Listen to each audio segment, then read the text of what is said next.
Praise the lord. ప్రభువును గణరక్షకుడైన యేసుక్రీస్తు నామంలో మీ అందరికీ కూడా శుభాలు. అందరూ బాగున్నారు కదా?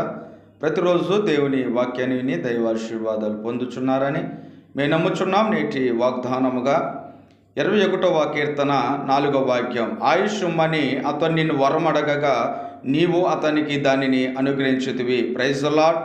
హల్లెలూయా. ఈ భూలోకంలో మనం చూస్తే దేవుడు మనకి ఏమైనా కావాలి అని మనం కోరుకున్నప్పుడు మనము సహజంగా కోరుకుంటాం. ఏంటయ్యా అంటే, నాకు ఒక ఇల్లు కావాలి, నాకు ఒక జాబ్ కావాలి, నా కుటుంబం బాగుండాలి అని మనం కోరుకుంటాం. కానీ మనం పరిశీలన చేస్తే ఇక్కడ రాజు అయినటువంటి హిజ్కియా దేవుడి దగ్గర మనవి చేస్తూ ఉన్నాడు. ఏమని అంటే, దేవా, నాకున్నటువంటి ఈ భయంకరమైనటువంటి ఈ రోగం నుంచి నాకు విడుదల దయచేయని ప్రవక్త అయినటువంటి యెషయా ఎప్పుడైతే హిజ్కియాకు ఈ మాట చెప్పాడో, హిజ్కియా గోడ తట్టు తిరిగి దేవుని యొక్క సన్నిధానంలోకి వెళ్ళి ఇలా ప్రార్థన చేస్తూ ఉన్నాడు. అయ్యా, నాకున్నటువంటి భయంకరమైనటువంటి ఈ రోగం నుంచి, ఈ మరణకరమైనటువంటి ఈ యొక్క పుండు నుంచి నాకు విడుదల దయచేయమని కన్నీటి ప్రార్థన చేశాడు.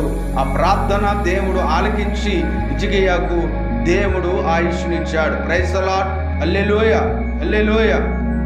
నేటి దినంలో నీవు కూడా ప్రభుని నువ్వు ఏదైతే అడుగుచావో, ప్రభు యొద్దకు వెళ్ళి నీ సమస్యను దేవుని యొక్క చేతిలో పెట్టి ఎప్పుడైతే హృదయపూర్వకంగా కన్నీరు విడుస్తావో,